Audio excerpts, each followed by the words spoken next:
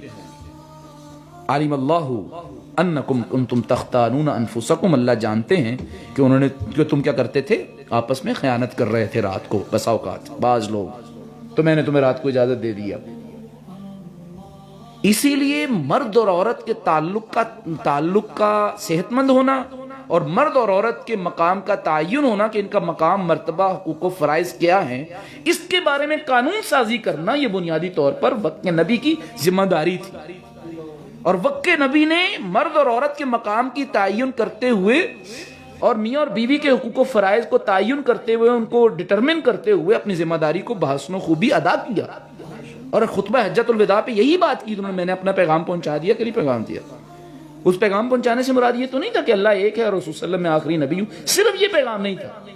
اللہ ایک ہے اور نبی محترم صلی اللہ علیہ وسلم اللہ کے آخری رسول ہیں، اس کی تشریحات یہ ہیں کہ میں آخری رسول ہوں، میرے بعد کوئی قانون دان نہیں آئے گا، اور یہی وہ قانون ہے میاں اور بیوی۔ اب مجھے بتائیں، کیا انسانوں کی دو بنیادی تعارف اور دو حیثیتوں کے علاوہ اور تعارف انسان کا ہے؟ انسان کا ایک تعارف کیا ہے؟ مرد، اور انسان کا دوسرا تعارف کیا ہے؟ عورت۔ اور انسان کی افزائش جو ہے وہ انہی دو حیثیتوں پر موقوف منحصر ہے۔ اگر یہی تعلق میاں اور بیوی یعنی مرد اور عورت کا اگر صحیح طرح آپس میں نہ بٹھایا جائے، جسے آپ پنجابی کہتے ہیں کری بہنا، اگر صحیح طرح یہ تعلق سیٹ نہ کیا جائے اور مقام کا تعین، ذمہ داریوں کا تعین، حقوق و فرائض کا تعین نہ کیا جائے، تو معاشرے کے اندر اتنی بڑی اخلاقی، نفسیاتی، معاشی انحطاط کی صورت پیدا ہو جائے گی کہ سنبھالنا مشکل ہو جائے گا۔ مغرب اپنے ہاتھوں سے نکل چکا ہے۔ مغرب کی عورت اور مغرب کا مرد یعنی مغرب کا انسان، وہ مرد کی صورت میں ہے، عورت کی صورت میں ہے، ہر دو حیثیتوں میں مغرب کا انسان جو ہے بے بس ہو چکا ہے، اور وہ ہمیں بھی اسی تہذیب کی طرف دھکیلنا چاہتے ہیں۔ اسی لیے قانون سازی کرتے ہوئے اوپر والے لوگوں کا کام صرف یہ نہیں ہے کہ تلاوت سے پارلیمنٹ کا اجلاس شروع کریں۔ اگر فرض کریں یہ آیات پڑھ رہے ہیں تو ان کی ذمہ داری بنتی ہے کہ مرد اور عورت کے معاملے میں، انسان کی ان دونوں حیثیتوں کے معاملے کے اندر جب بھی لیجسلیشن کریں تو قانون فطرت کو خیال میں رکھیں، اور قانون فطرت جو حضور نبی کریم صلی اللہ علیہ وآلہ وسلم نے ہمیں دیا ہے۔ اگلی اور آخری بات میں جو آپ کی خدمت میں عرض کرنا چاہتا ہوں وہ کیا ہے؟ اللہ تعالیٰ نے جیسے مغرب ہے ہمارے ہاں، جو ہمارے ہاں نا میاں اور بیوی کے ریلیشن کو اللہ تعالیٰ نے اتنا پرپسفل بنایا ہے نا، آپ حیران ہوں گے، اتنا خوبصورت تعلق ہے۔ اس کو بھی انجوائے کر سکتا ہے جو اس کی صحیح نظریے سے آگاہ ہے، جو اس کے فلسفے سے آگاہ ہے۔ فرمایا وَابْتَغُوا مَا نہیں فرمایا فَالْآنَ بَاشِرُوهُنَّ، فَالْآنَ بَاشِرُونَ، اب مباشرت کرو تم آپس میں، لیکن آگے فرمایا وَابْتَغُوا مَا كَتَبَ اللَّهُ لَكُمْ، امر کا صیغہ ہے، اور امر کے تو 12 جہتیں ہیں، ایک جہت اس میں وجوب بھی ہے، اور یہاں وجوب کے لیے امر تحریض کے لیے بھی ہوتا ہے۔ بیٹھے ہو نا، میں جان بوجھ کے لفظ اس لیے بول رہا ہوں کہ ویسے کہا کلو وشربو، کھاؤ اور پیو، تو وہ واجب ہی تو نہیں ہے تمہارے اوپر، لازمی تم نے کھانا، بھوک نہیں بھی لگی تو کھانا ہے، جب پڑھنا ہے کھانا ہے، وہ وہاں تحریض کے لیے کھاؤ یار، مزے لو، جب بھوک لگے کھا لینا۔ لیکن ایک ہوتا ہے امر وجوب کے لیے، واجب ہے تمہارے اوپر کہ میاں اور بیوی کا ریلیشن تم قائم اس لیے نہیں کر رہے کہ just for your sexual need, یہ تمہارے لیے صرف کوئی نا یہ جسمانی کھلونا نہیں ہے عورت، اور جسمانی کھلونا نہیں ہے مرد کہ تم صرف کھیلتے ہو. کوئی کسان ایسا بھی دیکھا ہے؟ قرآن نے ایک جگہ فرمایا نساؤکم حرث لکم، عورتیں تمہاری کیا ہیں؟ کھیتیاں ہیں، بیگمیں ہیں، کھیتیاں ہیں. اور کبھی کوئی کسان ایسا ہوتا ہے کہ جو بس ایویں ہل چلائی جا رہا ہو؟ کوئی کسان ایسا نہیں ہے. جب بھی کسان کھیتی سینچتا ہے، بہت سنجیدہ ٹاپک ہے، جب بھی سینچتا ہے کھیتی سینچتا ہے، نرم کرتا ہے، اس میں ہل جوتتا ہے، کیا کس لیے جوتتا ہے؟ کیا صرف تفنن تباہ کے لیے، اپنے مسلز مضبوط کرنے کے لیے؟ نہیں، اس میں بیج بوتا ہے، اسے فصل حاصل کرنا چاہتا ہے.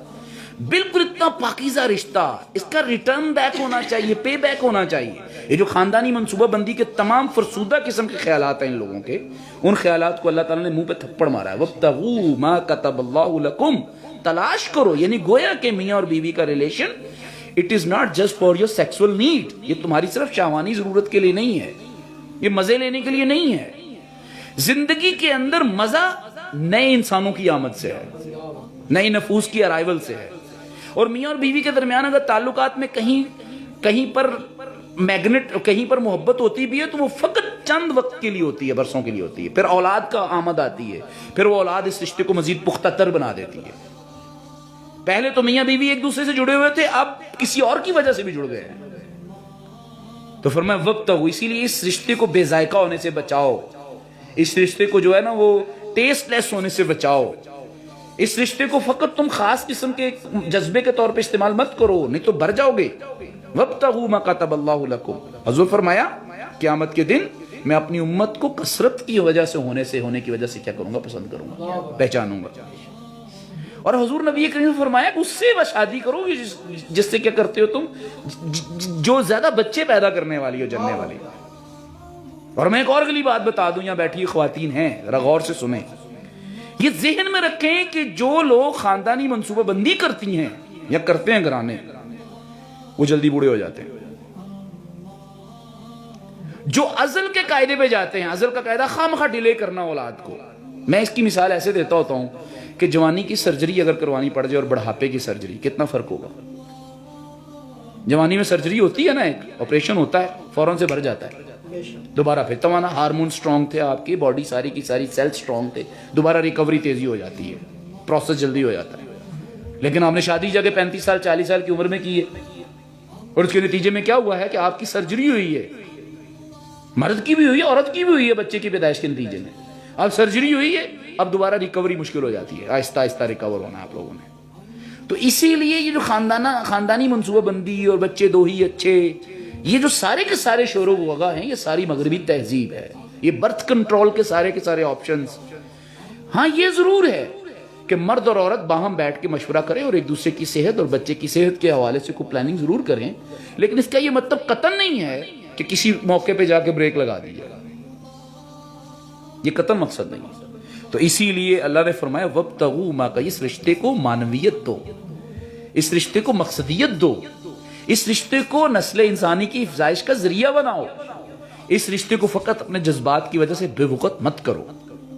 تو گویا کہ آج ہمارا جو ازدواجی جو تعلق ہے وہ انسانی تہذیب اور انسانی تمدن کی جو بنیاد ہے، اس میں بنیادی طور پہ میاں بیوی کے ریلیشن کے اندر اللہ تعالیٰ نے جو ریزیمبلنس پیدا کی ہے، لباس کے ساتھ مماثلت دی ہے، اسے یہ بہت خوبصورت ہے. اور لامحالہ میاں بیوی کے تعلق کو ایک دوسرے کے لباس کا تعلق، یعنی ایک دوسرے کی عزت کا محافظ، ایک دوسرے کے لیے سکون کا باعث، ایک دوسرے کے لیے سردی میں گرمی اور گرمی میں سردی کا باعث، ایک دوسرے کے لیے غلطیاں معاف کرنے والا، ایسا ہونا چاہیے. اور اللہ تعالیٰ ہمیں اپنے لباس کو یعنی اپنی بیگم کو اور اپنے لباس کو یعنی اپنے شوہر کو ہر آن نکھارنے، سنوارنے، بہتر بنانے کی اور اسے مس میچ ہونے سے بچائے. اور اللہ تعالیٰ اس کے لیے ہمیں بہت بڑا مقصد بھی عطا فرمائے. وما علینا الا البلاغ المبین. عثمان بھائی ایک سوال کروں گا آپ سے. اکثر و بیشتر جو جھگڑے ہوتے ہیں میاں بیوی میں، وہ اس لیے ہوتے ہیں کہ والدین کی تم خدمت نہیں کر رہی ہو. اس حوالے سے تھوڑی سی ذرا گفتگو کریں کہ والدین کا یعنی کہ شوہر کی بیگم کا شوہر کے والدین پہ کتنا حق ہے یا کیا کر سکتی ہے. جواب اپنی مرضی کا چاہیے یا میں صحیح جواب دوں؟ صحیح جواب دینا، صحیح جو دینا چاہیے. اچھا جی، پہلی بات تو بنیادی طور پہ یہ کہ اس میں کوئی شک نہیں ہے کہ ماں باپ کی خدمت کرنا یہ بیٹے کی ذمہ داری ہے. کس کی ذمہ داری ہے؟ بیٹے کی ذمہ داری. لیکن سوال یہ پیدا ہوتا ہے کہ کیا آپ ساری کی ساری چیزیں اسلام کس طرح اترا ہے؟ کلچرل ہے اسلام بہت زیادہ، یعنی اسلام نے اس وقت کی ثقافت کا خیال رکھتے ہوئے اترا ہے. جو چیزیں ڈائریکٹ انسانیت کے خلاف تھیں اسلام نے حرام کر دی، اور جو چیزیں آلریڈی وہاں موجود تھی اور انسانیت کے لیے کیا نہیں تھی، خطرناک نہیں تھی، اسلام نے ان کو کیا بنا لیا؟ اپنا حصہ بنا لیا. سوال یہ کہ مرد کی یہ ذمہ ہے کہ وہ اپنے ماں باپ کی کیا کرے؟ خدمت کرے، اس کے لیے خادمہ رکھے، خود آئے. لیکن سوال دوسری طرف یہ بھی پیدا ہوتا ہے کہ وہ افورڈ بھی کر سکتا ہے کہ نہیں کر سکتا. اگر وہ افورڈ نہیں کر سکتا تو تعلیم دوسری آ گئی اب کہ عورت کی اپنے مرد کے لیے مدد فراہم کرنا، کیا یہ معاشرتی، کاروباری، مادی ضرورت اس کی ذمہ داریاں نہیں ہیں؟ اس کی مادی ذمہ داریاں. مطلب میں اس کی مثال ایسے دوبارہ دہرا دیتا ہوں کہ یہ ٹھیک ہے کہ مرد کو چاہیے کہ وہ خانسامہ، وہ خادمہ، کوئی جو ہے وہ گھر میں میڈ رکھے جو اماں کی خدمت کرے، جو ابا کی خدمت کرے. ظاہری بات ہے بیٹا خود تو نہیں خدمت کرے گا. جو ماں کی ضرورتیں ہیں، جو فیمیل سائڈ کی ضرورتیں وہ بیٹا نہیں کر سکتا.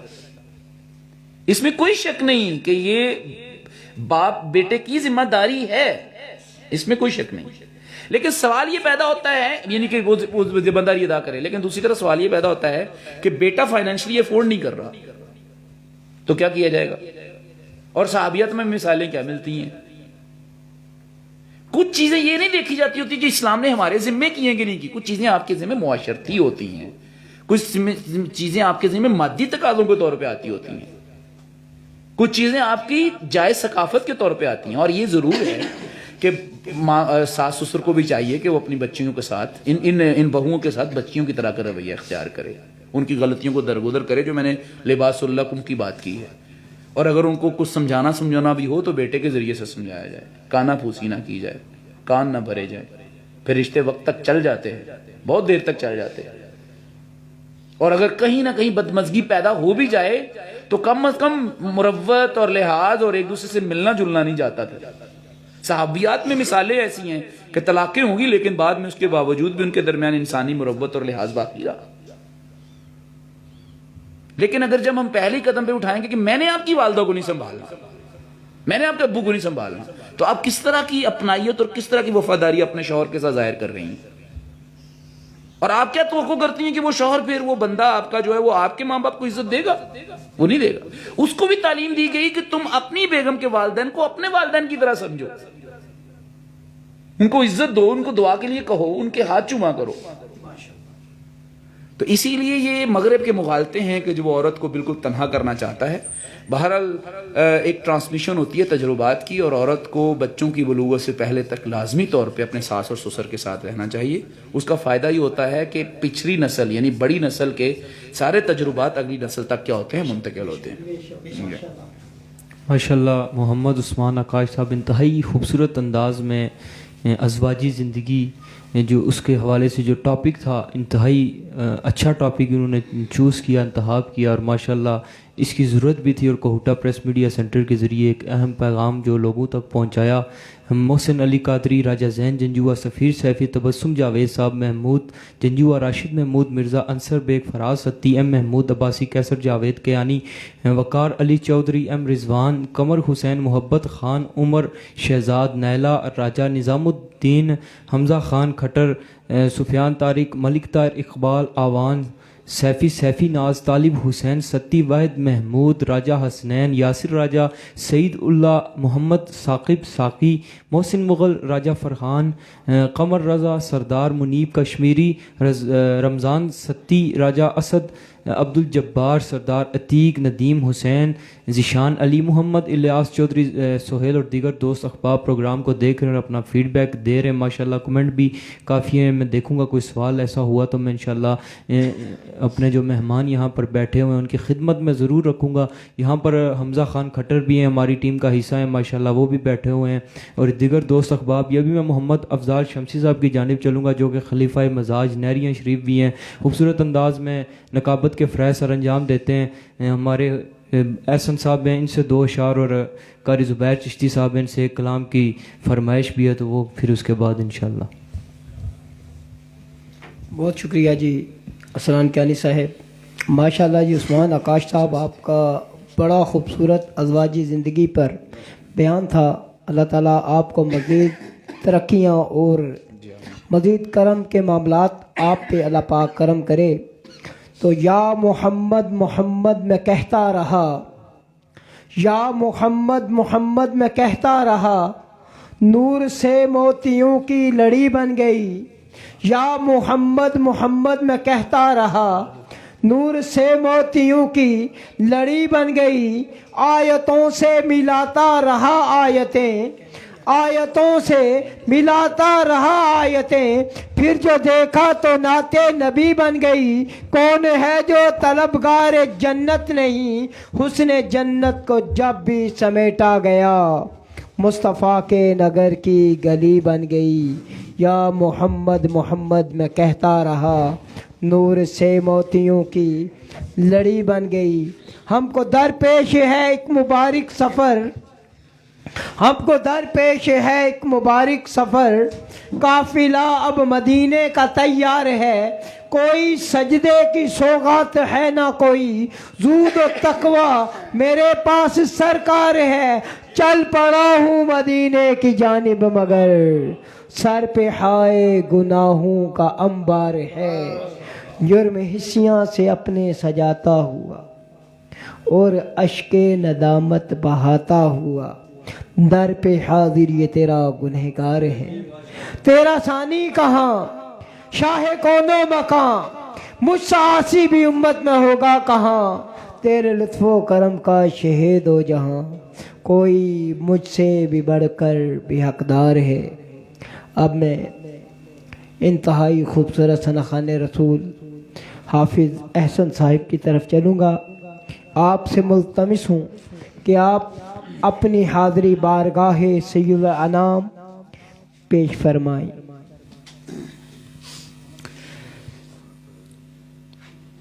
صلی اللہ علیہ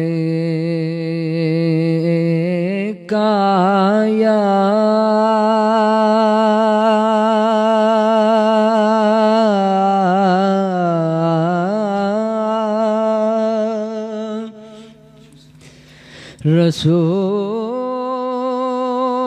رسول اللہ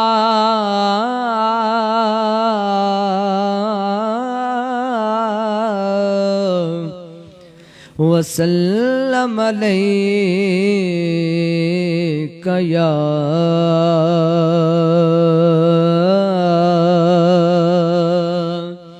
حبیب اللہ۔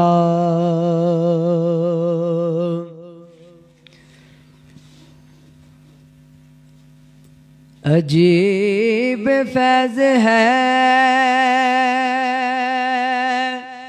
آقا تیری محبت کا،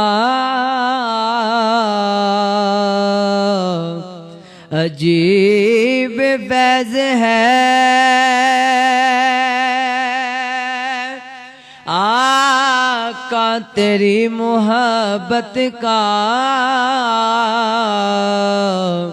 کہ درود تجھ پہ پڑھوں اور خود سنور جاؤں، کہ درود تجھ پہ پڑھوں اور خود سنور جاؤں، اور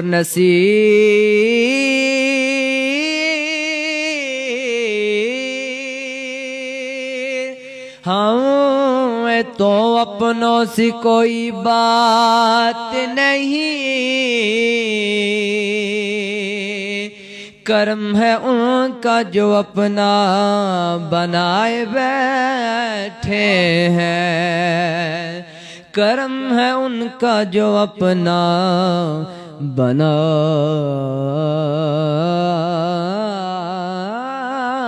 بیٹھے ہیں۔ صلی اللہ علیہ یا رسول اللہ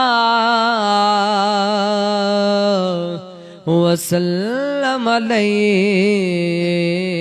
یا حبیب اللہ۔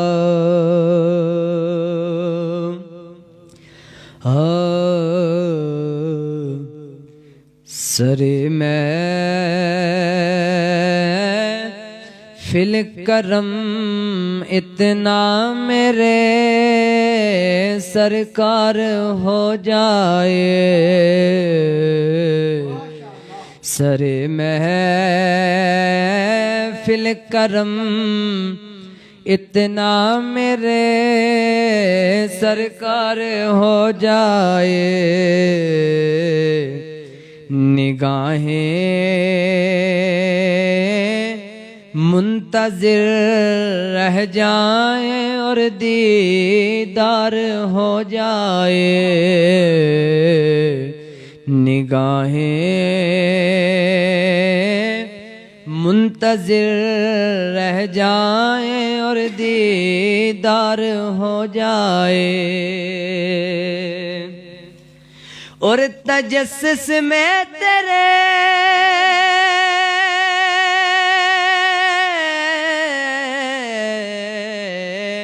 ہر شے پہ یوں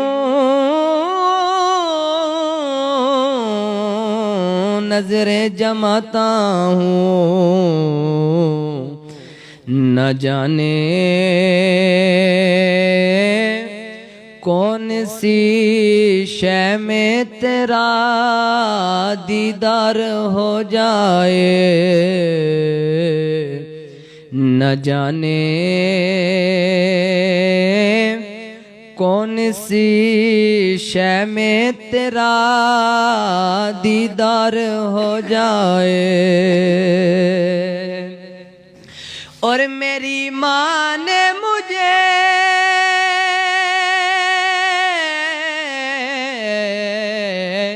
ناد علی پڑھ کر دعا دی ہے، میرا بچہ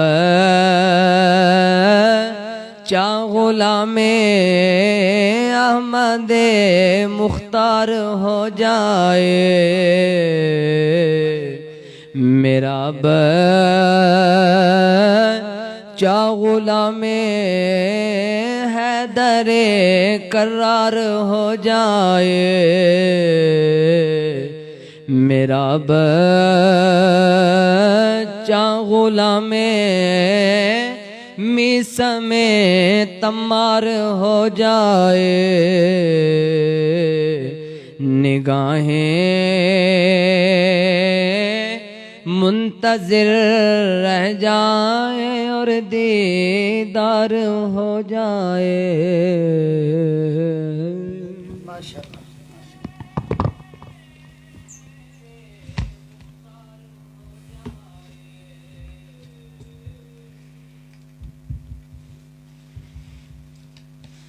ماشاءاللہ، بہت خوبصورت انداز میں حافظ احسن صاحب نے اپنی حاضری بارگاہ سید الانام صلی اللہ علیہ وآلہ وسلم پیش فرمائی۔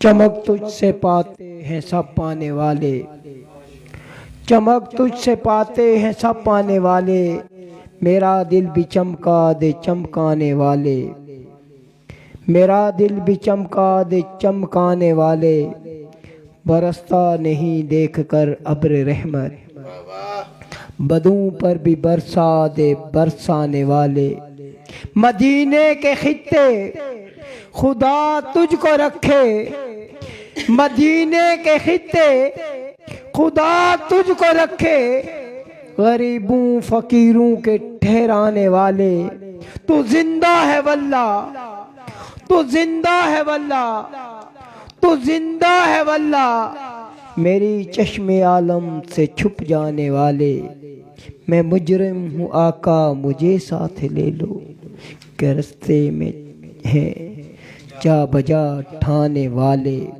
حرم کی زمین اور قدم رکھ کے چلنا، ارے سر کا موقع ہے او جانے والے۔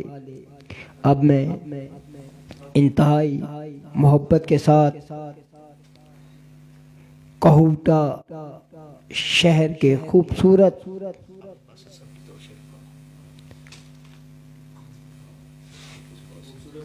ثنا خان مصطفیٰ جناب حافظ باسط صاحب سے التماس کروں گا کہ آپ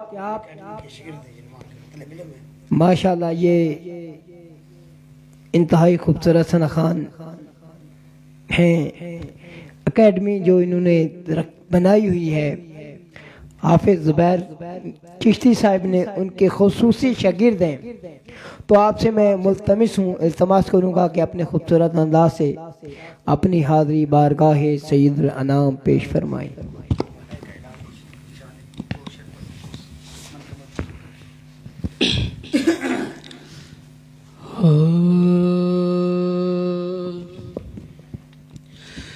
فقیروں کا بھی کیا جائے جہاں بستی بسا بیٹھے، فقیروں کا بھی کیا جائے جہاں بستی بسا بیٹھے، علی والے جہاں بیٹھے وہیں جنت بنا بیٹھے، علی والے جہاں بیٹھے وہیں جنت بنا بیٹھے، کوئی موسم کوئی بھی وقت کوئی بھی علاقہ ہو،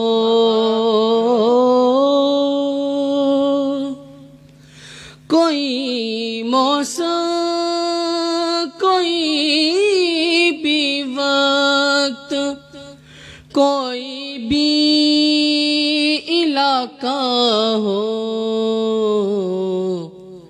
جہاں ذکر علی چھیڑا وہاں پروانے آ بیٹھے، جہاں ذکر علی چھیڑا وہاں دیوانے آ بیٹھے،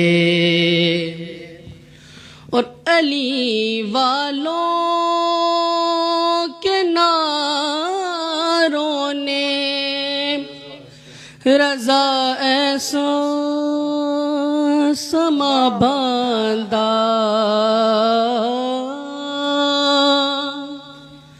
علی والوں کے نعروں نے رضا ایسا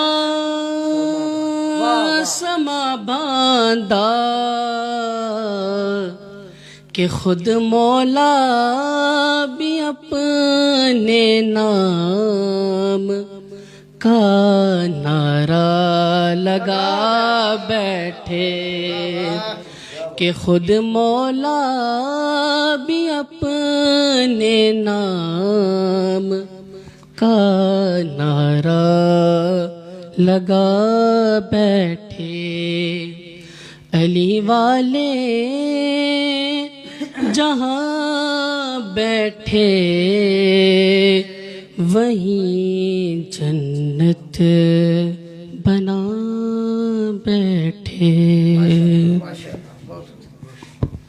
ماشاءاللہ جی، بہت خوب بہت خوب۔ باسط بھائی سلامت رہیں۔ مولا کائنات کا ذکر تو ہے ہی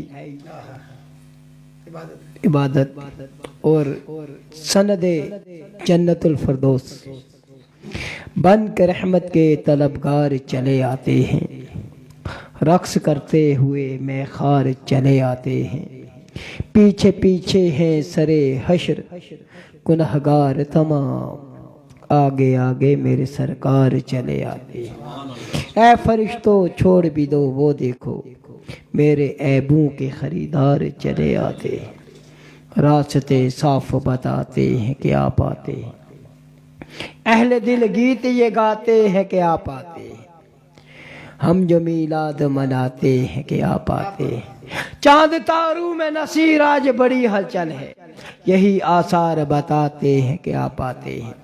انہی محبتوں میں شہر کوہٹا کے نامور سنخان رسول، نامور قاری و قرہ، نامور خطیب، انتہائی معزز محترم مبلغ،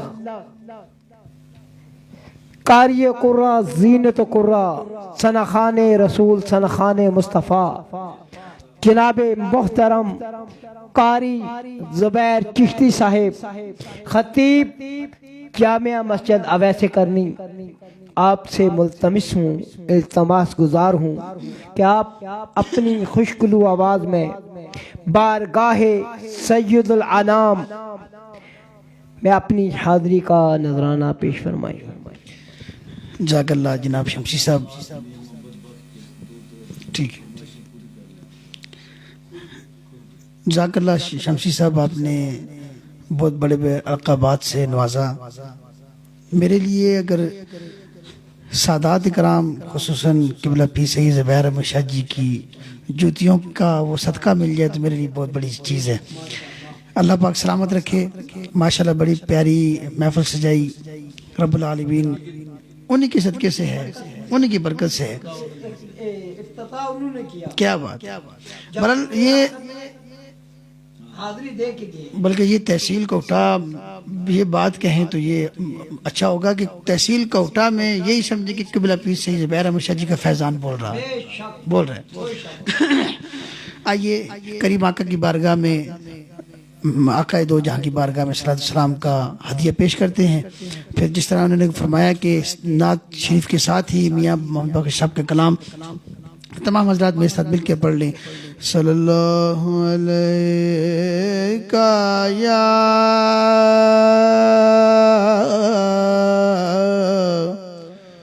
رسول اللہ وسلم علیہ یا حبیب اللہ صلی اللہ علیہ یا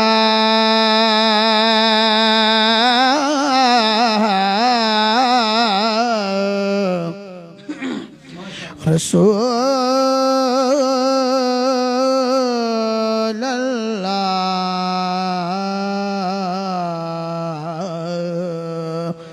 وسلم علیک یا حبیب اللہ.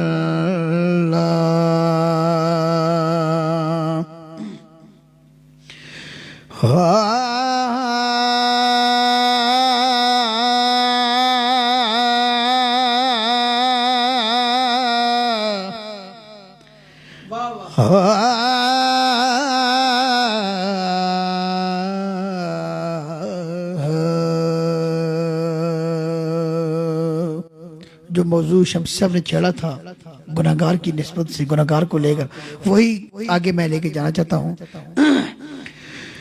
یا رسول اللہ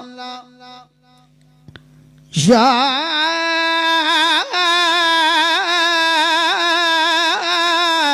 حبیب اللہ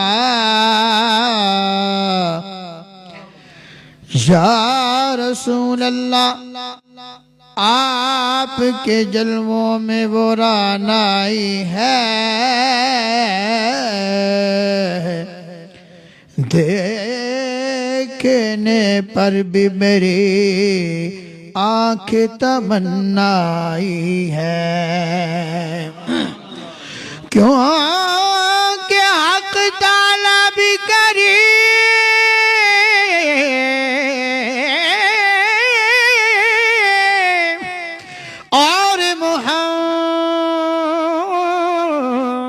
بھی کریم، دو کریموں میں گناہگار کی بن آئی ہے. صلی اللہ علیہ یا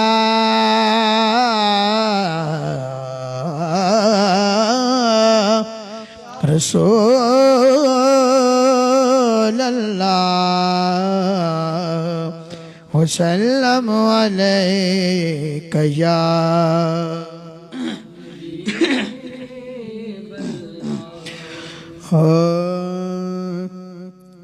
نیک عمل تے مانے نیک کارانو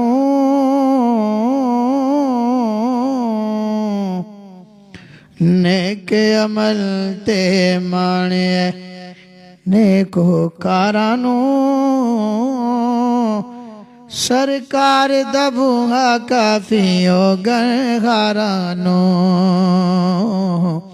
سرکار دبوہا کافیو گنہارانو نیک عمل تے مانے نیک کارانو سرکار دبوہا کافیو گنہارانو سرکار دبوہا کافیو گنہارانو دیکھیے کلی پاک حلیمہ جیسی ککھاں دی قدم رکھے سرکار تے ہو گئی لکھاں دی کلی پاک حلیمہ دی سے ککھاں دی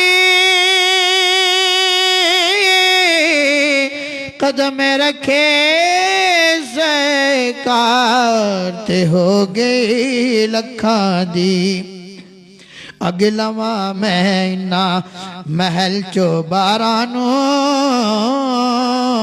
اگلواں مہینہ محل چو بارانو سرکار دبوہا کافیو گنہارانو سرکار دبوہا کافیو گنہارانو شیر سماعت فرمائیں حشر دہاڑا جس دم برپا ہووے گا ہر کوئی بیلی بیلی لبدا ہووے گا حشر دہاڑا جس دم برپا ہووے گا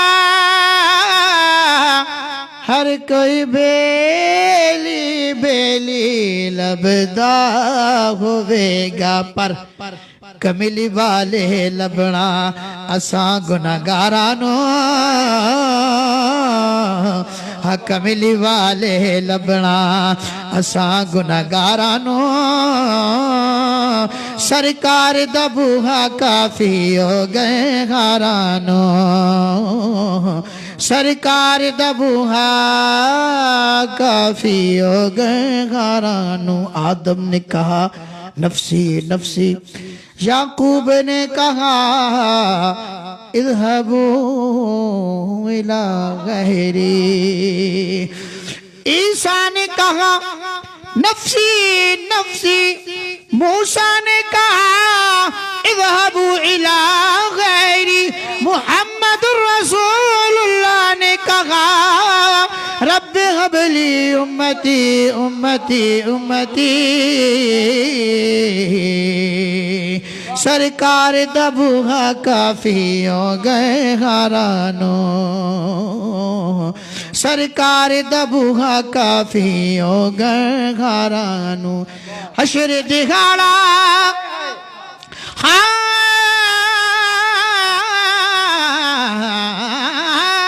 حشر دہاڑا جس دم برپا ہووے گا ہر کوئی بیلی بیلی لبدا ہووے گا پر کملی والے لبنا اساں گناہگارانو کملی والے لبنا اساں گناہگارانو سرکار دا بوہا کافی ہو گئے غارانو سرکار دا بوہا کافی ہو گئے غارانو عدل کرے تے تھر تھر کم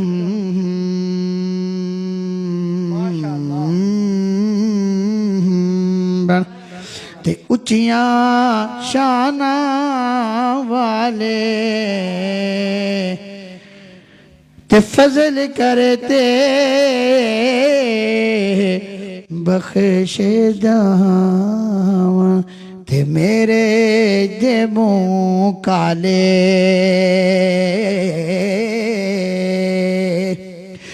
تے ہک گناہ تے ہک گناہ ہک گناہ میرا ماں پیو دیکھے تے ڈیوے ڈے سے نکالا تے لکھ گناہ میرا سونا دیکھے تے پردے پاون والا تے جے ویکھاں میں عملہ والے تے کچھ نہیں میرے پلے تے جے ویکھاں تیری رحمت بلے تے بلے بلے بلے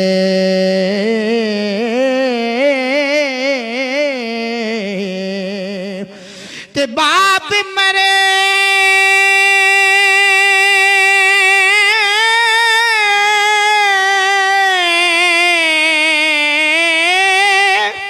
باپ مرے سر ننگا ہوندہ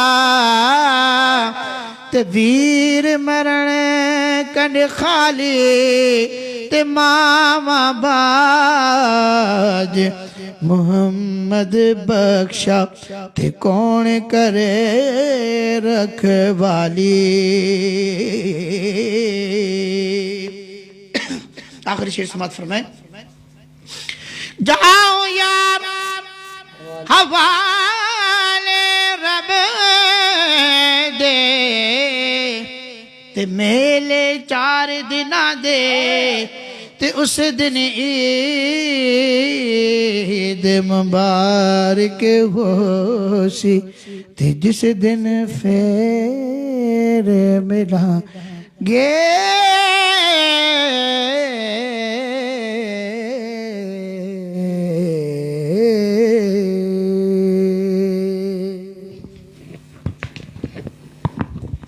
ماشاءاللہ جی، بہت اعلیٰ، بہت خوب. آج آپ نے حقیقت میں میاں صاحب کے شعر سنا کر لوگوں کو بیدار کیا ہے، اور لوگوں میں میاں صاحب کی محبت آگے بھی تھی، مزید محبتیں پیدا کرنے کی آپ نے کوشش کی. اللہ تعالیٰ ماشاءاللہ شمسی صاحب جو دین کی خدمت کر رہے ہیں، نبی سے جو عشق ہے، یہ جو گلدستہ سجا رہے ہیں، یہ مزید روز بروز نکھار آتا جاتا ہے. جی چاہتا ہے بس سنتے ہیں. ماشاءاللہ یہ ان کی کاوشیں اور بہت محنت ہے. بے شک جس طرح یہ سسٹم کو لیے چلیں باقاعدگی کے ساتھ. بے شمار ان کے شاگرد بھی ہیں ماشاءاللہ. اللہ ان کو عزتیں دے اور ان کو قائم دائم رکھے، تاکہ آقا کے ثنا خان اسی طرح پیدا ہوتے رہیں اور ہر جگہ ان کا چرچا اور ان کا اسلام بھائی ایک بات واضح لفظوں میں کہتا چلوں کہ جو سرکار کائنات صلی اللہ علیہ وآلہ وسلم کی محبت کو تقسیم کرتا ہے نا کائنات میں، اسے اللہ عزتوں سے نوازتا جاتا ہے. بے شک. اور نہ وہ رسوا ہوتا ہے اور نہ ذلیل ہوتا ہے. اور میں ایک اور بات آج بڑی خوبصورت کرنے لگا ہوں، جو سرکار کائنات صلی اللہ علیہ وآلہ وسلم کی بارگاہ میں زبان کھولتا ہے نا، وہ نہ ذلیل ہوتا ہے، نہ رسوا ہوتا ہے، نہ اس کے منہ سے بو آتی ہے. ماشاءاللہ قاری صاحب سب سے بڑی بات ہے شمسی صاحب کے پاس جب سے خلافت آئی ہے ماشاءاللہ، جو ان کو منصب ملا ہے، ایک ذمہ داری، اور اچھے طریقے سے اس کو نبھا رہے ہیں. ہم دیکھتے ہیں اور ان کا آپ دیکھیں جب گفتگو کرتے ہیں اور ماشاءاللہ تبدیلی کے اثرات نظر آتے ہیں کہ واقعی یہ وہ افضال شمسی نہیں ہے، کوئی اور افضال شمسی ہے. یہ کرم میرے پہ ادھر ہی ہوا ہے اور آپ کی محبتوں سے کرم ہوا ہے. یہ دیکھیں جو ہے نا شمس کا مطلب ہوتا ہے کہ روشنی دینا. شمسی رب العالمین نے ان کو ان کے مرشد کے صدقے سے، ان کے مرشد کے دربار سے ان کو روشنی اور عطا فرما دی ہے. اور ان کے دیکھیں چہرہ بھی، داڑھی مبارک بھی، اور کافی یہ پہلے سے بہت زیادہ فرق پڑ چکے ہیں. روشنی تھی لیکن مزید جدت آ گئی. اللہ پاک ان کو سلامت رکھے، اللہ پاک ان کی روشنی کو اور آگے لے کے جائے. آمین. یہ زبیر بھائی کیانی صاحب کا صدقہ ہے، کیانی صاحب کی محبتیں ہیں، اور یقین مانے کہ اللہ تعالیٰ انہیں سلامتی دے، صحت دے. یہ سارا کچھ انہی کا ہے. اللہ سلامت رکھے. اللہ تعالیٰ ان کا سایہ ہم پہ سلامت رکھے، عافیت دے. یہی ہے میری دستار بندی. اللہ اکبر. سلامت رہیں جی شمسی صاحب. اللہ دستار بندی بھی ہمارے جو نیرین شریف کے پیر شمس العارفین صاحب ہیں، تو وہ بہت محبت فرماتے ہیں ماشاءاللہ، ادھر بھی آتے رہتے ہیں. ان کی ہمیشہ یہاں پر معاونت اور رہنمائی رہتی ہے. شمسی صاحب انتہائی نفیس شخصیت ہیں اور ساتھ نبھانے والی شخصیت ہیں. اللہ تعالیٰ ان کو مزید ترقی دے، اور جو ان کو چیز ملی ہے، خلافت ملی ہے، اللہ تعالیٰ اس میں مزید استقامت عطا فرمائے. بہت شکریہ جی. پروگرام کو اختتام کی جانب لیے چلوں گا. میں قبلہ سے گزارش کروں گا کہ دعا فرمائیں، تو پھر اس کے بعد پروگرام جو بیمار ہیں، جو وفات پا گئے ہیں، اور ہم سب کے لیے آمین. اللہم صلی علی سیدنا مولانا محمد وعلی آل سیدنا و مولانا محمد مبارک وسلم. یا العالمین آج کی ہماری جو محفل اپنی بارگاہ میں قبول و منظور فرما. یا العالمین جو بھی ہم نے کہا سنا، قرآن کریم کی تلاوت کی گئی، تیرے محبوب کی نعت شریف پڑھی گئی، تیرے محبوب کے پیاروں کا ذکر کیا گیا، یا العالمین اولیاء کاملین کا تذکرہ کیا گیا، یا العالمین قرآن کریم کی آیات کھول کھول کر بیان کی گئی، یا العالمین اس کو اپنی بارگاہ میں قبول و منظور فرما.